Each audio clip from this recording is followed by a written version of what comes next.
Magandang araw po sa inyong lahat mga katribo. Heto na po ang pagpapatuloy ng kwento natin na tungkol sa karanasan ni Kaemo. Ipagpatuloy na natin ang kwento. Hindi ko maiwasan na makadama ng hindi maganda doon sa matanda habang sinusundan ko ito ng tahimik.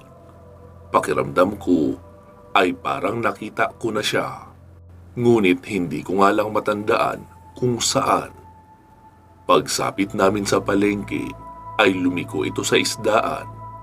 Ito ang pwesto kung saan marami ang nagtitindang mga isda at iba pang mga laman dagat. Lumapit ito sa isang tindero at nagpakilo ng isang tumpok na mga alimasag. Nagtataka ako dahil yung alimasag na binili niya ay iyong maliliit lamang. Matapos bayaran ay dumako naman ito sa gulayan pero hindi ito bumili ng mga pansahog. Kaya medyo na-curious ako at binuntutan ko uli siya. Hindi ko lubos maisip kung bakit ko ba ito sinusundan. Pangkaraniwan lang naman ang ginagawa niya. Naisip ko pa nga na baka nagpapagod lang ako sa kakasunod. Pero nagbago ang lahat nang magtungo ito sa isang tindahan ng mga laruan at bumili ng isang maliit na manika. Nagpalipat-lipat ako ng pwesto ng pinagtataguan para hindi niya ako mahalata na sinusundan ko siya. Pagkatapos may abot ng bayad, ay sumakay na ito sa isang jeep.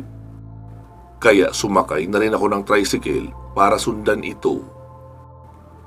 Ilang minuto rin ang nakalipas ay huminto ang jeep sa isang abandonadong subdivision. Bumaba ang matanda at inakala ko pang papasok siya sa gate. Subalit bigla itong lumiko sa kanto at pumasok sa isang eskinita. Binayaran ko agad ang driver at dali-daling sinundan ang matanda. Hinabol pa nga ako noong mama. Kasi kulang daw yung ibinigay kong pamasahe. Mabuti na lang at may nahugot akong barya sa gilid ng bag. Kaya masungit ko itong iniabot sa barat na driver. Matapos nito ay dali-dali akong tumawid ng kalsada. Maswerte ko pang naabutan, nakakaliko pa lang ng matanda. Kaya nalaman ko pa kung saan ito dumaan. Pagkarating ko sa kantong pinaglikuan niya ay nagulat ako nang bigla itong mawala. Sinubukan ko itong hanapin pero hindi ko siya makita. Bigla na lang talaga itong naglaho na parang bula. May nakikita akong mga tao sa paligid, pero busy naman na nag-uusap-usap na mukhang may mahalagang topic na pinagdidiskusyonan. May ilan ding nagiinuman sa kabilang bahagi, kaya lang natatakot din ako magtanong, baka sampal lang ang abutin ko. Muli akong tumingin-tingin sa buong paligid at nagbabaka sakaling may mahagip ako. Pero wala talaga. Nawala na nga talaga ng tuluyan ang matanda. Ang bilis ng pangyayari. Sayang nga, kung hindi lang sana naging barat ang driver kanina, di nasundan ko pa nga sana ang matanda. Wika ko pa sa aking sarili. Dismayado akong umalis sa lugar, pero may isang bagay na nagpatigil sa akin. Iyon ay noong makaapak ako ng isang alimasag. Pinulot ko ito at tinignang mabuti. Mukhang nahulog iyon sa supot ng matanda habang naglalakad siya sa kalye. Nagkaroon siguro ng butas yung supot niya. Kasi buhay pa yung alimasag noong bilhin niya ito sa palengke. May nakita pa akong isang alimasag sa gilid ng daan, kaya pinulot ko rin ito. Pero itong pangalawang alimasag na napulot ko ay doon na sa tapat ng isang gate ng bahay. Pinasadahan ko ng tingin ang bahay na iyon. Luma na at hindi masyadong kalakihan, pero mukhang maganda naman na masasabing kasya ang isang buong mag-anak na titira dito. Kung baga isang pangkaraniwang bahay lang din ito, kaya nga lang medyo nakakatakot ang itsura dahil para na itong haunted house sa tipikal na disenyo. Gawa sa konkreto ang first floor, tapos yari naman sa kahoy ang bandang itaas. Yung bubong naman ay medyo luma na rin dahil may tumutulo pang patak ng tubig sa may alugiran ng atip nito. May isang puno ng chiko na nakatayo sa loob ng bakuran at may ilang pananim na gulay ang nakasalansan sa may tabi ng puno. Mababakas ang katandaan ng bahay sa mga pinturang nababakbak na sa maliit na pader ng gate. Sinilip ko pa ang bahay pero napansin kong nakasara na ang pintuan nito. Binalik ko ang tingin sa mga tao at nagulat ako nang makitang sa akin na pala nakatingin ang mga ito. Titig na titig sila sa akin na halatang nagdududa sa mga kinikilos ko. Dahil dito, natakot ako kaya agad na rin akong umalis sa lugar na iyon. Alas 5 na ng hapon noong makarating ako sa bahay namin. At naabutan ko pang nagluluto si nanay habang ang alaga kong sigbin ay naglalaro lang sa sala. Hindi ito napapansin ni nanay dahil sarado pa naman ang kanyang kamalayan pagdating sa mga kababalaghan. "Nay, nandito na po ako." Wika ko pa sabay nagmano ako sa aking ina. Pagkatapos nito ay binuhat ko kaagad ang alaga kong sigbin at dinala ko ito sa aking kwarto. Iniwan kong nakabukas ang pinto para kung sakaling tawagin ako ni nanay ay maririnig ko kaagad.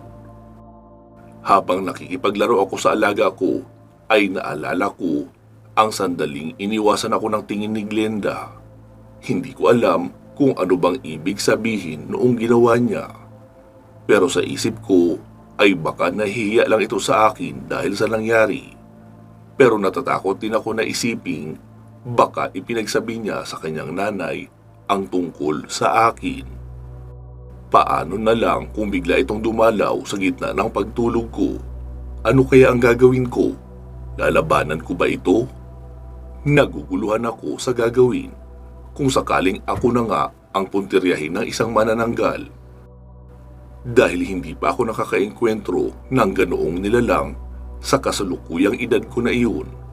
Pero hindi ko isinasantabi ang posibilidad na baka marunong ding tumanaw ng utang na loob ang mga aswang na dahil sa pagtulong na ginawa ko ay malamang magdadalawang isip sila na gawan ako ng masama. Ewan ko ba, bakit ko ba iniisip ang mga bagay na iyon? Ikaya nga sila ganun kasi nasa panig sila ng kaliwa.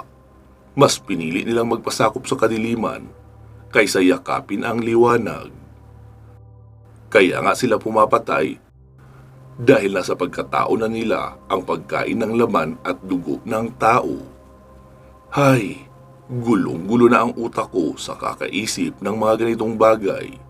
Nang marinig kong tinawag ako ni nanay, binaba ko na ang sigbin para lumabas ng kwarto. Napangiti ako nang magsumiksik ito sa ilalim ng kama ko. Pagdating sa sala, ay naihanda na ni nanay ang hapunan. Tiyak mabubusog na naman ako ng husto sa luto ni nanay dahil niluto niya ang isa sa paborito kong ulam. Sakto rin ang pagdating ni tatay nang makaupo ako sa lamesa. Tinanggal niya sa ulo ang salakot at ipinatong sa likod ng upuan. Nagmano ako sa kanya at naupo na rin ito sa mesa para saluhan kami sa pagkain. Habang tahimik akong kumakain, ay nag-uusap naman sina nanay at tatay. Narinig kong pinag-uusapan nila ang tungkol sa kulam. "Naku, totoo ba yan?" "Oo, yung anak ni Hilario, yung mayamang negosyante, sinugod sa ospital." Gulat na wika pa ni tatay. Napatigil ako sa pagsubo ng pagkain. "Ang balita ko ay may lumalabas raw ng mga alimasag sa katawan noon. Sa mismong sugat pa talaga nagsisilabasan, kaya nagsusumigaw daw ang bata sa sakit. Mukhang hindi lang makukulam ang tumira doon, mukhang mambabarang din. Ang totoong araw, ito na yung ikalawang beses na dadalhin nila ang bata sa ospital." Wika pa ni tatay. Napakamao ako nang maalala ang matanda na sinundan ko. Kay Glenda niya pala gagamitin ang mga binili niyang alimasag. Dito ko rin nakumpirma na siya nga ay isang mambabarang na naglalagay ng sumpa at nagpapahirap ngayon kay Glenda.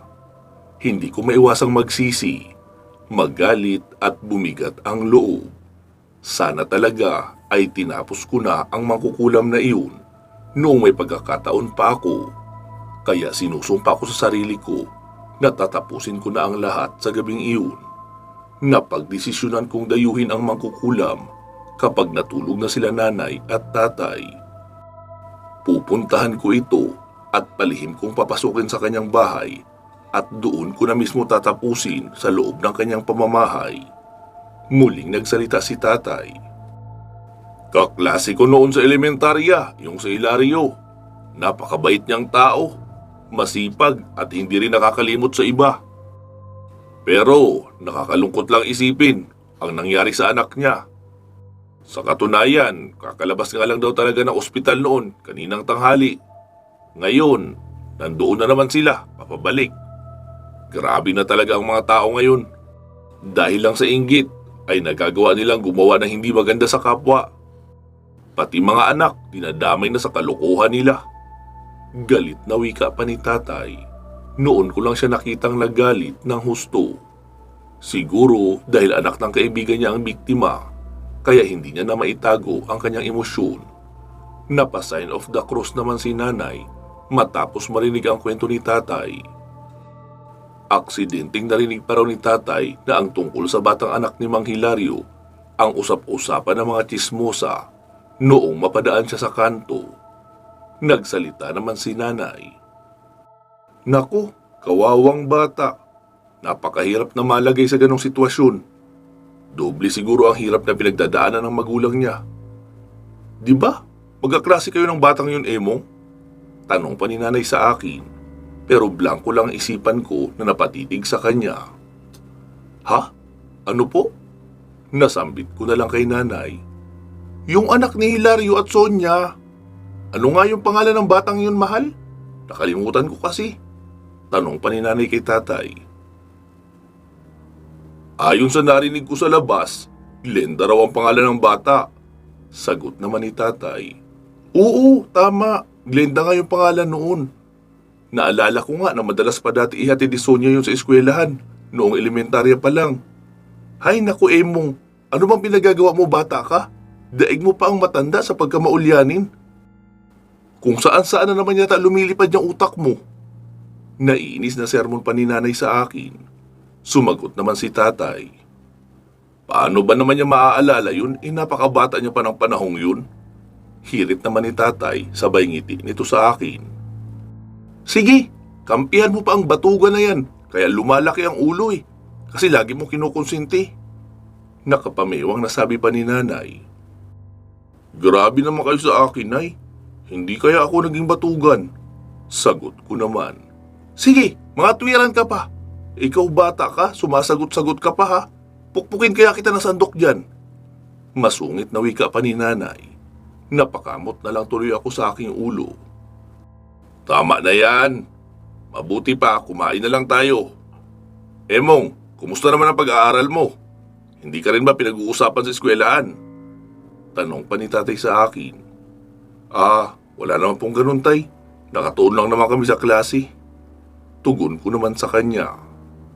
Mabuti yan. Pagtuunan mo na lang ng mabuti ang pag-aaral mo. Huwag mo kaming gagayahin ng nanay mo. Nasadlak sa ganitong buhay. Alam mo, balang araw, may mararating ka rin, anak. Naniniwala ako doon. Kaya magsumikap ka lang sa pag-aaral. Iingatan mo ang iyong edukasyon. Yan ang susi para maabot mo ang iyong mga pangarap sa buhay. Pangaral pa sa akin ni tatay, subalit tulala lang akong tumatango sa kanya bilang tugon. Hindi kasi tungkol sa pag-aaral ang laman ng isip ko ng mga oras na iyon, kundi si Glenda. Nag-aalala ako sa kalagayan niya. Hindi ako mapakali sa kinakaupuan ko. Kasama na ang galit ko sa mangkukulam. Mukhang ang laki ng galit niya sa pamilya ni Glenda dahil hindi pa rin ito tumitigil sa kanyang ginagawang pambabarang. Wala pa akong ideya kung anong dahilan kung bakit niya ito ginagawa. Pero wala na akong pakialam doon. Gusto ko nang tapusin ang mambabarang na iyon upang hindi na muling maghirap pa si Glenda. Pumasok na ako agad sa kwarto pagkatapos kong kumain at makapaghugas ng plato. Inimpake ko kaagad sa bag ang mga gamit na dadalhin ko, tapos nahiga ako sa papag. Habang nakahiga ay iniisip ko ang mga gagawin ko sa mangbabarang na iyon, nang biglang lumitaw si Agum sa gilid ng kama ko. Napansin kong tuluyan na nga naghilom ang mga sugat nito. Wala na ang mga kalmot sa katawan niya. "Oh, Agum, may problema ba?" Nagtatakang tanong ko pa sa aking gabay. Kapansin-pansin na tila nag-aalala ito. "Hindi magandang ideya ang gagawin mo, Emong. Pag-isipan mo munang mabuti bago ka gumawa ng desisyon." Wika pa ni Agum. Medyo naguguluhan ako sa sinasabi niya. "Ano bang pinagsasabi mo?" Tanong ko pa rito. "Sa estado mo ngayon, hindi mo pa kakayaning harapin ang mambabarang na iyon. Hindi pa sapat ang lakas mo, masyado ka pang hilaw para humarap sa ganitong laban na pisikalan." Paliwanag pa ni Agum, kaya nadismaya ako. "Ibig mong sabihin, hindi pa sapat ang lakas ko para tapusin ang mambabarang na iyon?" Tumango si Agum. Ano pang silbi nitong pagkuha ko ng dignum kung hindi rin naman pala mapipigilan ang kasamaan?" Wika ko pa. "Wala akong sinasabing ganun, Emong. Ang dignum ay siyang magsisilbing sandata mo sa dilim. Ngunit hindi pa gaano kahinog ang kaalaman mo pagdating sa pakikipaglaban. Kaya nga sa malayo ang distansya mo lang siya pwedeng tapusin. Kailangan pa kitang sanayin para mahasa ang abilidad mo." Paliwanag pa ulit sa akin ni Agum. "Pero wala na akong oras sa bagay na yan, Agum. Nanganganib na ang buhay ni Glenda. Kailangan niya na ang tulong ko. At ako lang ang maaaring makatulong sa kanya ngayon. Ayokong tumunganga lang dito at panuorin na unti-unti siyang mamamatay." Sagot ko pa sa kanya. Hindi niya na ako napigilan nang binuksan ko ang bintana at lumabas na ako ng bahay. Desidido na akong labanan ang mambabarang na iyon kahit mag-isa lang ako. Tatapusin ko iyon ng mag-isa kahit wala ang tulong ni Agum. Paglabas ko ng bakuran, pumara ako agad ng tricycle para ihatid ako sa bahay noong mambabarang. Pasado 8:00 nang makarating ako sa labas ng eskinita. Pagkababa ko, napansin kong kakaunti na lang ang mga nakatambay sa labas. Habang yung iba naman ay mukhang papauwi na rin sa kani-kanilang mga tahanan. Dahan-dahan akong pumasok sa eskinita hanggang sa makarating sa gate ng bahay noong matanda. Pinasadahan ko muna ng tingin ang buong paligid. Bago ko pasukin ang bakuran, may naglalakad na magbabarkada kaya hinintay ko muna silang makadaan. Nang makalagpas na sila ay saka ako sumampa sa pader. Mga 5 talampakan lang naman siguro ang taas noon, kaya hindi ako masyadong nahirapan sa pag-akyat. Pagsapit ko sa itaas ay napansin kong nakapatay ang ilaw sa buong bahay. Tumalon ako sa ibaba at maingat na nagtungo sa puno. Saglit akong nagmasid sa bahay. Wala akong marinig na ingay sa loob, maliban sa mga insekto at mga kuliglig na tumutunog sa paligid na bumubulabog ng katahimikan ng gabi. Maya-maya pa ay nagpasya na ako lumapit sa pinto para i-check kung nakabukas ba ito. Dahan-dahan ako lumapit at pinihit ang seradura. Nadismaya ako nang nakalak ito sa loob. Ngayon ko lang napatunayan, hindi rin pala nakakalimot na maglak ng pintuan ang mga mambabarang. Sinisecure din pala nila ang kanilang sarili laban sa mga akyat bahay gang. Nagdesisyon akong umikot na lang para maghanap ng mapapasukan sa likuran. Hindi naman gaanong madilim ang paligid ng bahay dahil naaabot din ito ng liwanag ng sinag ng buwan. Sinuwerte naman ako na makakita ng isang siwang sa ilalim ng pintuan ng kusina. Medyo makipot nga lang iyong awang, pero sa aking palagay ay kasya rin naman ako. Basta magkasya lang ang ulo ko, ay magkakasya na rin ang buo kong katawan. Inuna kong ipasok ang bag ko bago nilusot ang ulo ko sa butas. Dahan-dahan lang yung pagpasok ko, katulad noong ginawa ko sa makipot na puno doon sa kanlaon. Medyo nasasaktan lang ako dahil nakikiskis ang mga braso ko sa gilid ng kahoy. Ilang minuto din ang inabot bago ako tuluyang makapasok sa bahay. Nilabas ko ang flashlight para mailawan ang loob nito. Maraming lumang kagamitan ang nakita kong nakatambak sa paligid. Meron din ako nakitang malalaking bariles sa ilalim ng lababo. Kulay asul ito na parang container. Minsan, dito iniimbak ang mga isda at nilalagyan ng mga yelo para hindi agad mabulok. Ngunit kadalasan ay ginagawa na lang itong imbakan ng tubig para may magamit sa panahon na walang supply. Nilapitan ko ito upang suriin dahil nakaramdam ako ng kakaiba sa container na iyon. Dahan-dahan kong hinila ang isa papalabas sa lababo, pero nagulat ako dahil ang bigat nito. May nararamdaman pa akong parang umaalon-alon sa loob, kaya naisip kong baka tubig lang ang laman nito. Subalit nang buksan ko ay nagimbal ako. Noong puro patay na mga pusa ang nakaimbak sa loob. Naglalaman ito ng itim na likido na sa tingin ko ay baka formalin para hindi tuluyang mabulok at mangamoy. Halos bumaliktad ang sikmura ko sa aking nasaksihan. Hindi ko kinaya ang nakikita ko, kaya sinara ko kaagad ang container, tapos binalik ko na uli ito sa ilalim ng lababo. Pambihirang matanda yun ah. Ano kayang ginagawa niya sa mga pusang ito? Saan niya kaya ito gagamitin? Bulong ko pa sa sarili ko. Maya-maya ay may naririnig akong mga yabag ng tsinelas na mukhang patungo sa kusina. Dahil lumalakas ang mga yabag na naririnig ko, pinatay ko na ang flashlight tapos naghanap ako ng matataguan. Ngunit wala akong makitang pwedeng pagtaguan sa paligid dahil puno ng kagamitan ang kusina. Wala na rin akong oras na lumabas dahil papalapit na ang mga yabag. Kaya ang ginawa ko ay isiniksik ko na lang ang sarili ko sa ilalim noong pasamano ng lababo. Umupo akong nakatalangko sa sahig habang nakikiramdam sa paligid.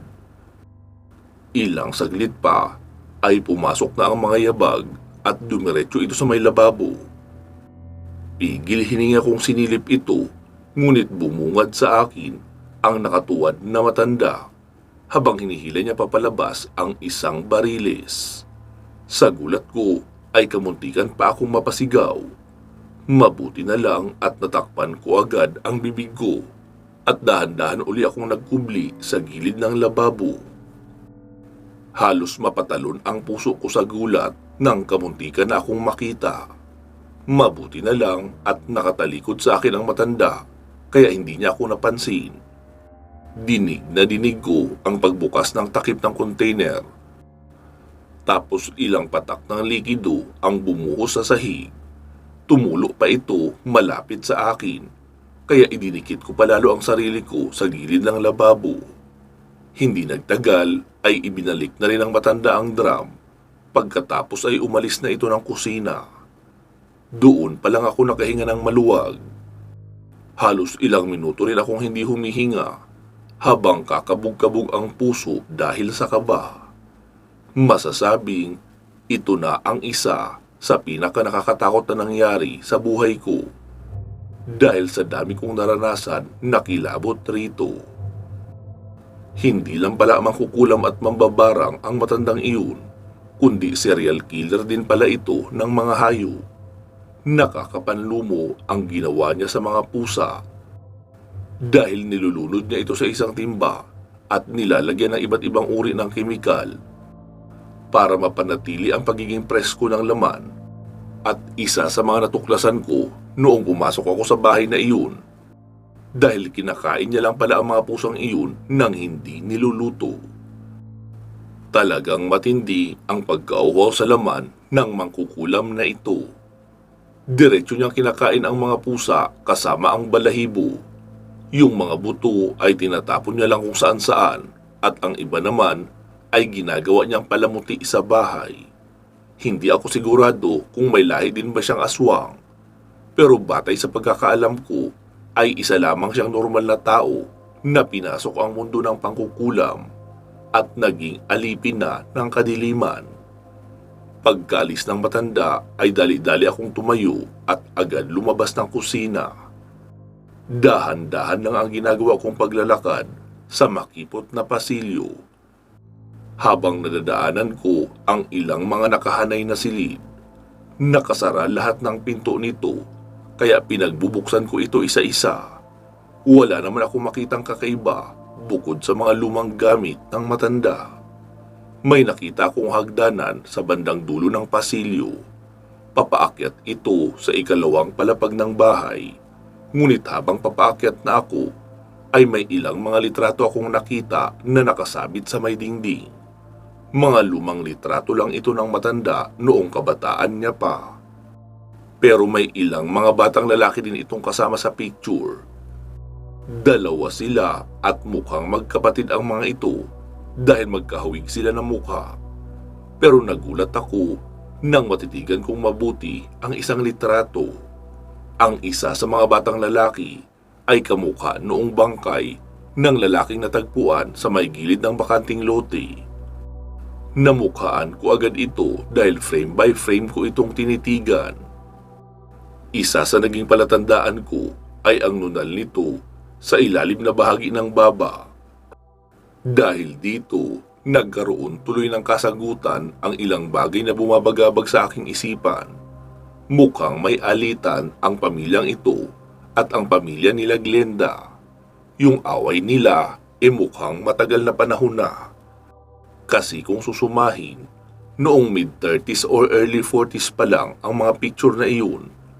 Hindi ko nga lang alam kung ano ang pinag-uugatan ng kanilang away. Subalit sigurado akong napakalalim nito. Dahil umabot pa sila sa puntong matinding gantihan. Mukhang matagal na rin silang magkakilala. Dahil nakita ko pa sa larawan ang nanay ni Glenda nakatabi yung kapatid ng biktima.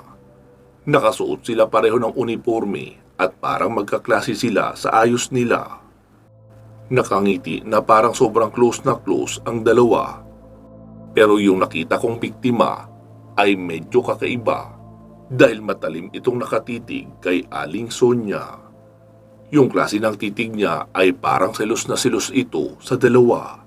Hindi lang ako sigurado kung selos lang ba ang pinag-uugatan o baka may iba pa. Pero ayoko munang maghusga hanggat hindi ko pa nalalaman ang buong istorya. Kailangan ko munang himay-himayin ang mga ebidensya para masabi ko ang punot dulo ng lahat. Habang tinititigan ko ang mga larawan, ay umagaw pansin sa akin ang isang mahinang langit-ngit sa ikalawang palapag. Napatingin ako sa dulo ng hagdanan, ngunit laking gulat ko nang makita ang maitim na mukha ng lalaki. Muntik na akong mapasigaw sa takot dahil nakatingin din ito sa akin na tila pinapanood lang ako. Hindi ko maisip kung sino ba ito dahil mabilis lang din siyang nawala ng pagkakurap ko saglit. Sa takot ko ay agad kong nahugot sa bag ang buntot pagi. Pagkatapos ay hinanap ko ang itim na lalaki. Ngunit hindi ko na ito nakita pa nang maglaho ito ng parang bula. Gayunpaman, kahit balot ng takot ay nagpatuloy pa rin ako sa pag-akyat sa ikalawang palapag ng bahay. Maingat ko lang na tinatapak ang mga paa ko sa bawat baitang dahil ayokong makalikha ng ingay. Hanggat maaari ay kailangan kong mapanatili ang katahimikan ng paligid. Hindi dapat mabulabog ang mangkukulam para maisagawa ko ng maayos ang aking plano. Hindi ko na ginamit ang flashlight. Tinago ko na lang ito sa bag at naglakad ng tahimik habang kumakapa sa dilim. Kung makaakyat na ako, ay sinuyod ko ang ilang mga kwarto sa itaas. May 2 kwarto akong nakita sa kanan at may 1 kwarto akong napansin sa kaliwa. Yung kwarto sa kaliwa ay may napapansin akong liwanag ng kandila na nagmumula sa loob. Tumatagos lang ito sa siwang ng pinto sa gilid, kaya nabibigyan ako ng kaunting liwanag sa nilalakaran kong sahig. Ang sahig ay may floor wax kasi medyo madulas ito tapakan. Nanginginig ang kalamnan ko habang dahan-dahan akong lumalapit sa kwartong iyon. Hindi ko rin maintindihan kung bakit nanlalamig ang buo kong katawan, yung tipong gusto na akong iwan ng sarili kong kaluluwa at sobrang nanlalamig ng pakiramdam ko. Nakakaramdam na ako ng kakaibang lamig kahit hindi naman doon mahangin. Hindi lang ako sigurado kung epekto ba iyon ng takot o presensya ng mangkukulam na nasa loob ng kwarto. Basta hindi ko na alam ang tama at mali dahil halo-halong emosyon na ang nararamdaman ko. Takot, kilabot at kaba. Napapaisip na rin ako kung tama ba ang ginagawa kong iyon at kung talaga bang kaya ko iyong gawin. Pagsilip ko sa siwang ng pinto ay nakita kong kinakain ng matanda ang patay na pusa na galing doon sa container. Muntik na akong masuka sa pandidiri. Hindi ko alam kung bakit naaatim ng sikmura niyang kainin ang ganung bagay. Hindi na yata tao ang matandang iyon. Mukha na siyang halimaw at mas tama kung iisiping nasisiraan na siya ng ulo dahil mas masahol pa siya sa baliw. Sa nakikita ko kasi may saltik na sa ulo ang matandang iyon. Nababaliw na siya. Nakaupo lang siya sa isang gilid ng kama habang pinapanood ko siyang kumakain. Hindi ko alam kung bakit ko natiis panoorin ang nakakadiri niyang ginagawa. Siguro dahil interesado pa akong makita ang mga susunod niyang gagawin. Ilang minuto rin ang lumipas bago niya naubos ang pusa. Pagkatapos ay uminom siya ng tubig. Pagkatapos niyang kumain ay tumayo sa kama at may kinuhang manika sa loob ng aparador.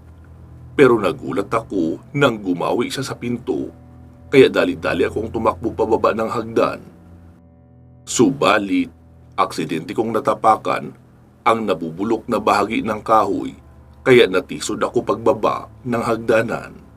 Ilang beses akong gumulong-gulong sa mga baitang bago ako nakatayo. Maya-maya ay narinig kong nagbukas ang pintuan. Pinilit kong bumangon dahil dito at paika-ikang tumakbo sa pasilyo. Binuksan ko ang isang kwarto nang maramdaman kong sinundan ako ng matandang mangkukulam. Mukhang nalaman na niya na may nakapasok na ibang tao sa kanyang pamamahay, kaya hinahanap niya na ako agad sa loob. Nagtago ako sa ilalim ng kama nang marinig kong binubuksan ng matanda ang mga pinto ng bawat kwarto. Binabalibag ng malakas ang bawat pinto, bawat bukas niya. Dahil dito, takot at kaba ang nararamdaman ko. Nanginginig na talaga ako. 3 minuto ang pagitan bago siya lumipat sa ibang kwarto para i-check ito. Sa estilo ng paghahanap nito ay mukhang sinusuri niyang maigi ang bawat kwarto. Hinahalughog niyang mabuti ang bawat kasulok-sulukan nito para lang ako ay mahanap. Nagulantang ako nang bumukas ang pintuan ng kwarto kung saan ako nagtatago. Nakita ko ang mga binti niya habang dahan-dahang naglalakad sa loob. Halos hindi na ako makahinga sa kaba. Mistulang sasabog na ang puso ko sa sobrang takot. Tumutulo na ang pawis ko sa bandang noo at nababasa na nito ang sahig. Bumibilis na ang tibok ng aking puso na parang tinatambol sa sobrang lakas ng pagkabog nito. Napansin kong lumapit ang matanda sa isang aparador, tapos dahan-dahan niyang binuksan. Wala siyang nakita maliban sa mga lumang damit na nakasabit sa hanger. Sunod itong lumapit sa isang maliit na closet. Saka dahan-dahan ring binuksan, ngunit wala rin siyang nakita roon maliban sa mga pantalon at mga bestida. Sinara niyang muli ang pintuan, saka huminto sa paanan ng kama. Laking gulat ko nang bigla itong magsalita. "Alam kong nandito ka lang sa loob. Kaya kung ako sa'yo, lumabas ka na. Huwag kang mag-alala. Hindi naman kita papahirapan masyado. Wika pa ng matandang mangkukulam, sabay tumawa ng nakakaloko. Yung tawa niya ay umiiko sa buong bahay at nanunuot sa kaloob-looban ng aking tenga na may dala pang kilabot. Nanginginig na ako sa takot sa mga sinabi niya, kaya nagpasya na lang ako lumabas. Tutal mukhang alam naman niyang nagtatago lang ako sa ilalim ng kama. Pero naisip ko rin na kapag lumabas ako, ay iyon na ang magiging katapusan ko. Naghahati sa dalawa ang desisyon na gagawin ko. Kung lalabas ba ako o magtatago na lang at hahayaan siyang hilahin ako papalabas, tapos biglang hahampasin ko siya ng buntot pagi sa mukha. Maya-maya ay biglang nagsalita sa isip ko si Agum. Emong, kahit anong mangyari ay wag na wag kang lalabas. Manatili ka lang dyan sa ilalim, mas ligtas ka dyan. Wika pa ni Agum. Pero anong gagawin ko? Alam na niyang dito ako nagtatago. Saan ko naman kay Agum? Basta, dyan ka lang. Kunin mo yung dinala mong langis tapos ipahid mo sa iyong mukha at katawan. Bilisan mo hanggat hindi ka pa nakikita ng mangkukulam na yan. Maotoridad na utos pa ni Agum, kaya dali-dali kong kinuha mula sa loob ng bag ko ang langis ni Andrea. Pagkatapos mahugot ay ipinahid ko ito sa buong katawan. Halos maligo na ako sa langis sa dami ng inilagay ko. Matapos kong magawa iyon, ay siya namang pagyuko ng matanda sa ibaba. Nanlaki ang mga mata ko nang sumilip siya sa ilalim noong kama. Kinilabutan ako nang magkatitigan kami. Natakot ako sa itsura niya. Kulubot na ang mukha, pangak ang ilong at ang isang mata niya ay tila may makapal na katarata. Kahawig niya yung matandang mambabarang sa horror film na Drag Me to Hell.